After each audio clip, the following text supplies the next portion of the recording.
কন্টাই ক্ষেত্রমোহন বিদ্যাভবনে ধরা পড়ল ভুয়ো ভোটার। ইতিমধ্যেই তাকে পুলিশের হাতে তুলে দেওয়া হয়েছে। কোন প্যানেলের হয়ে ভোট দিতে এসেছিলেন তা জানা যায়নি। ইতিমধ্যেই ওই ব্যক্তিকে আটক করেছে কাঁথি থানার পুলিশ। ভাই বাড়ি কোথায়? ভাই বাড়ি কোথায়?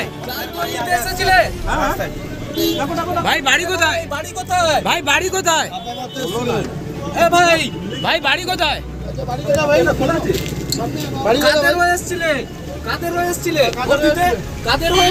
তৃণমূল প্যানেলের কাদের হয়ে ভোট দিতে এসেছিলে? আরে খুলতে বলো না। কাদের হয়ে ভোট দিতে এসেছিলে? কাদের হয়ে ভোট দিতে এসেছিলে?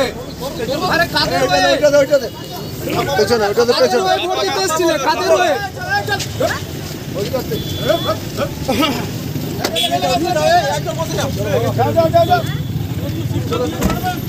চল চল চল চল।